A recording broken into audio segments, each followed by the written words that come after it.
Assalamualaikum warahmatullahi wabarakatuh.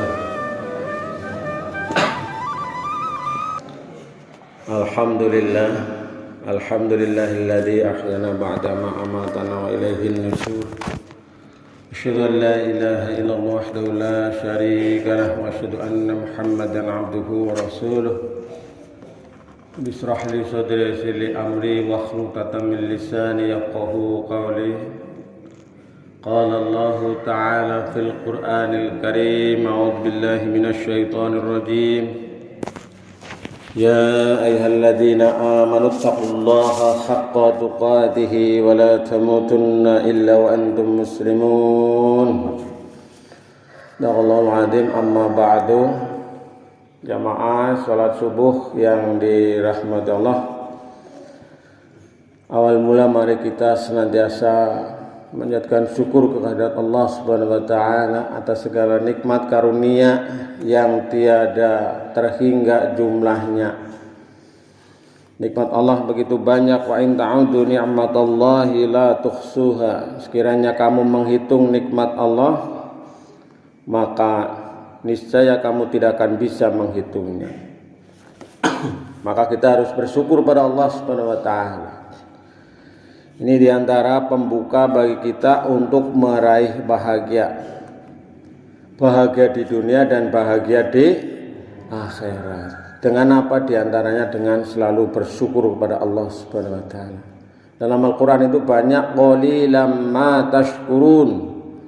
Sedikit sekali orang yang mau bersyukur kepada Allah.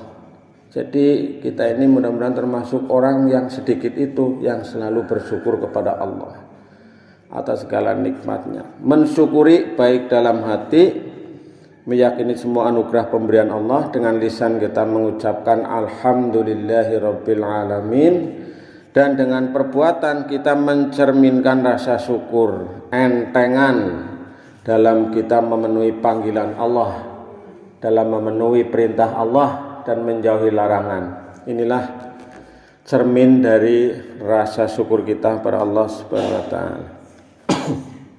Teman sekalian yang dirahmati Allah, izinkan pada kesempatan ini saya menyampaikan sedikit peringatan khususnya buat diri saya dan umumnya buat jamaah sekalian. Ini peringatan Allah yang tiap khutbah Jum'ah itu disampaikan oleh para khotib. Wahai orang-orang yang beriman, bertakwalah kamu sekalian kepada Allah dengan sebenar-benar takwa, dan janganlah kamu mati kecuali dalam keadaan beragama Islam. Ya ayyuhalladzina amanu taqullaha haqqa tuqatih wa la tamutunna illa wa antum muslimun. Begitu kita tiap Jumat insyaallah selalu mendengar ayat ini. Nah, tugas kita, kewajiban kita adalah diantaranya adalah mempersiapkan hari esok dalam pengertian yaitu kita menyambut, menyongsong hari akhirat. Jadi kita ini melewati fase, ada 5 fase kehidupan manusia. 1, alam ruh, alam sebelum kita diciptakan, sebelum kita ada, itu alam ruh. Allah menegaskan dalam Al-Quran surah Al-A'raf ayat 172, alastu birabbikum qalu bala syahidna. Bukankah aku ini Tuhan kamu? Yang benar engkau adalah Tuhan kami, agar ini menjadi saksi. Jadi kita dulu sudah dipersaksikan, sudah ditanya, pun ditaklek teng Gusti Allah bahwa kita ini mengakui Allah sebagai satu-satunya Tuhan, satu-satunya sesembahan. Setelah di alam ruh, kita masuk fase alam yang kedua, alam kandungan. Kita berada di alam kandungan. Semuanya kita melewati alam kandungan. Kemutan boten, Bu? Lagi nang alam kandungan mien. Ya ora kemutan lah nggih. Wong seminggu wingi kadang-kadang kayak kelalen. Sebulan wingi kayak kadang-kadang kelalen. Setahun wingi kayak kadang-kadang kula njenengan sami kelalen, apa maning peristiwa sinangari ngalam beda alame. Ya, alam kandungan kira-kira 9 bulan normalnya. Ya mungkin ana sing 12 wulan, 13 wulan dan ana sing 8 wulan. Nah, kita berada di alam kandungan itu tidak ada kreativitas, modifikasi, inovasi, enggak ada. Jadi inovasi tiada henti itu hanya di dunia. Di dalam alam kandungan kita ini pasif. Ya, cuma mengikuti gerak dari ibu, kemana-mana kan ikut ibu, itu nggak bisa pisah dari ibunya. Ya, ketika dalam kandungan. Nah, ini kita sudah melewati ini.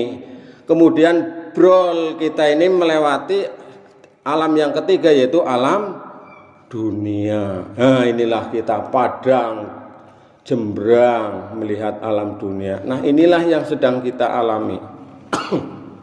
Sedang kita lewati, dan kita disinilah kita ada kreativitas, ada pilihan, ada inovasi, dan kesempatan bagi kita untuk menentukan ke alam yang berikutnya, yaitu alam sesudah dunia ini ada apa tidak.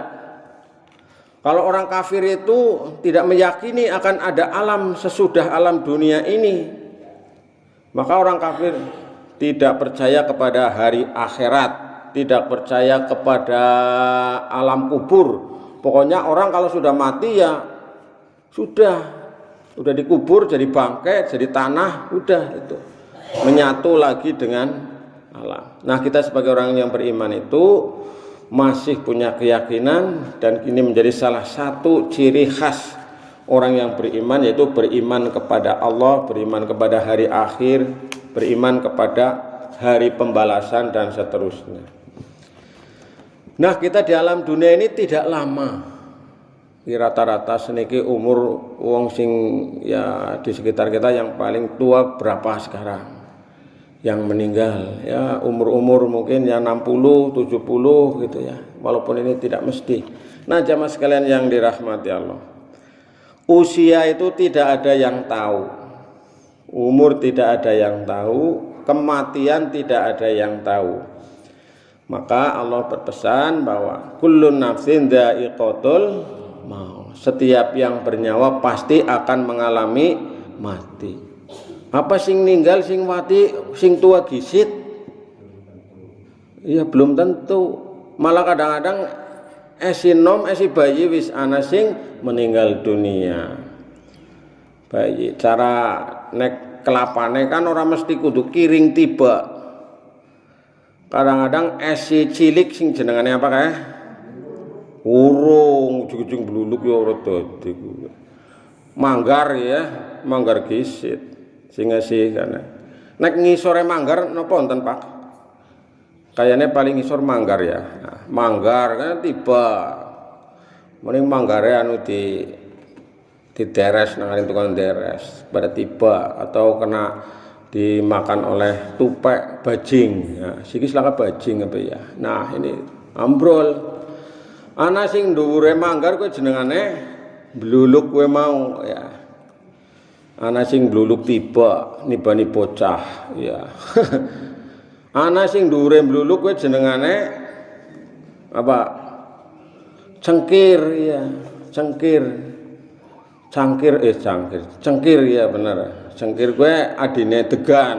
Nek degan paham ya, es degan ya. Es degan 3.000 perak segelas. Nah, ada itu yang jatuh ketika pada usia cengkir, kemudian usia degan lagi seger-seger ya. Degan ya bujang, perawan ya juga ada yang meninggal dunia. Atau ketika wis dadi kelapa ya umur-umur 30, umur-umur 20 sampai 30 wis dadi kelapa. 40 dari kelapa. Utawane kiring, kelapa kiring. Kelapa yang sudah tua namanya jere wong Jawa kelapa kiring. Wis kaki-kaki karo nini. Apa mesti kakine gisit sing meninggal ya ora mesti, tapi kakine meninggal juga ya pantes mugane cara wong Jawa kuwi jenengane tua ngenteni metuneng nyawa. Nah ini jamaah sekalian yang dirahmati Allah, filosofi ini mengandung tamsil, ibroh dan pelajaran bagi kita bahwa Kematian bisa datang kapan saja, tidak mesti harus tua. Ya, wis kelapa kiring tua, orang tiba-tiba ya pirang-pirang. Nah, maka saudara sekalian, para jamaah yang dirahmati Allah, kita harus mempersiapkan nanti alam sesudahnya. Bagaimana persiapan kita? Kita dengan yang pertama dengan meningkatkan keimanan kepada Allah Subhanahu wa taala. Imannya kita tambah, apalagi di bulan suci Ramadan ini. Wis pokoknya imannya mantap lah. Ya, mantap lah. Sekarang walaupun digoda oleh temannya dijak makan sing enak, pecel lele utawane pecelan utawane apa, kita tidak mau sebelum waktunya berbuka. Nah ini, jadi iman kita tambah mantap. Kemana-mana sekarang yang kita cari tidak hanya rumah makan, apal rumah makan, Mejenang tekan Jogja apal. Nah, tapi kita juga paham bagaimana di mana kita akan transit untuk sholat. Nah, aku sholat iki nang ngaring jalan Dandeles, nang ngaring Purworejo karena misalnya nang masjid kae.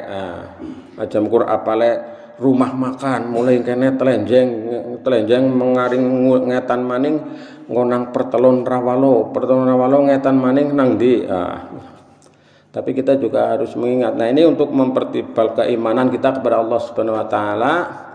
Yang penting bagi kita ini dalam hal keimanan ini memegang teguh keyakinan kita la ilaha illallah. Tidak ada Tuhan selain Allah. Diceklin niku. Itulah yang akan menyelamatkan kita. Barang siapa yang meninggal kemudian sebelumnya mengucapkan la ilaha illallah, maka dia akan masuk surga. Maka kita dilatih mengucapkan la ilaha illallah. Ucapan la ilaha illallah manusia itu adalah ucapan diharapkan sampai ke dalam hati. Beda karo manuk beo dilatih la ilaha illallah mungkin bisa. Ya. Manuk beo la ilaha illallah, la ilaha illallah, la ilaha illallah begitu. Tapi begitu gilirannya manuk ditubruk nang kucing apa munine la ilaha illallah? Munine apa, Bu? Munine ya ajeg kaya asline mau kae mau kah begitu. Tapi kalau kita masih bisa mengucapkan la ilaha illallah, inilah mari kita pertahankan. Maka orang yang mau meninggal yang lagi sakaratul maut dibisiki di damu kupinge terus kon ngucapna la ilaha illallah. Bu nyebut Bu la ilaha illallah, la ilaha illallah. Kalau dia orang beriman maka dia insya Allah akan mengikuti walaupun mungkin mulutnya tidak mengucapkan tapi dia bisa mengikuti karena keterbatasan. Nah ini kemudian yang kedua kita memperbanyak amal soleh tentunya. Monggo niki wonten ing wulan suci Ramadan ayo mangga dipolaken amal soleh orang mesti kudu biayane gede, biayane akeh.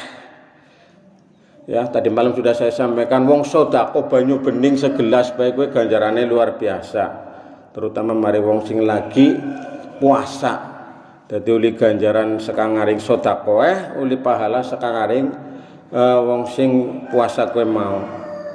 Nah, jamaah sekalian yang dirahmati Allah. Inilah maka Rasul berpesan idza matabnu adama in qata amaluhu illa min salasin. Nalikane anak Adam niku meninggal wafat maka terputuslah amalnya kecuali 3 hal. Nah ini antara lain mari kita bisa raih yang mana? Yang pertama amal jariyah.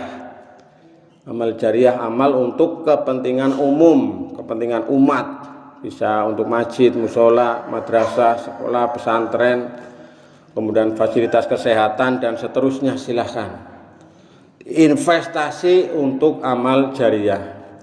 Kemudian yang kedua adalah anak soleh yang mau mendoakan kepada kedua orang tuanya. Nah, ini anak-anak kita pastikan anak-anak kita ini berada pada rel, pada jalur menjadi anak yang soleh. Nek mandan melenceng-melenceng maning dilempeng namaning, mandan melenceng maning dilempeng namaning. Kepriwe carane anak soleh itu antara lain tanda yang paling mudah adalah siji rajin sholat 5 waktu. Nah itu. Nomor 2 bisa maca Quran. Nomor 3 memiliki akhlakul karimah. Nah, ini antara lain. Kemudian yang ketiga adalah ilmu yang bermanfaat. Jadi kita ini berusaha untuk menularkan ilmunya kepada orang lain. Nah, orang lain nanti menjadi tahu, kemudian mengamalkan, maka kita akan mendapatkan aliran pahala. Ini diantaranya jamaah sekalian, dan masih banyak yang lain. Kemudian upaya yang lain adalah kita senantiasa bertaubat, memohon ampun kepada Allah Subhanahu wa taala. Tubu ilallahi taubatan nasuha. Taubatlah kamu kepada Allah dengan taubat yang sebenar-benarnya. Wis imane kuat, amale akeh, wis tobat gilirane wangsul maring Gusti Allah, inna lillahi wa inna ilaihi rajiun, bali maning maring asale transit mampir sedalan nang alam kubur. Ayo, alam kubur. Ini alam yang keempat. Nah, alam kubur itu sudah mulai terpengaruh karena alam dunia itu. Kalau di dunia dia berbuat baik, beramal soleh tadi yang saya sampaikan, maka di alam kubur akan mendapatkan yang namanya nikmat kubur. Tapi sebaliknya, kalau di dunia ini beramal yang jahat, maksiat, bahkan syirik, atau melakukan perbuatan-perbuatan dosa besar yang lain, maka di alam barzah, di alam kubur itu akan mendapatkan yang namanya siksa kubur. Naudzubillah min. Ini nanti kita akan melewati transit sedela berikut terus nunggu dina kiamat. Nanti endingnya kita akan memasuki alam yang terakhir, yaitu alam akhirat. Nah, alam akhirat nanti ada dua opsi, dua pilihan, masuk surga atau masuk neraka. Kita berharap, berkeinginan, dan selalu berdoa kita dimasukkan ke ridhoan Allah Subhanahu wa taala, yaitu berupa surga atau jannah, insyaallah, amin ya robbal.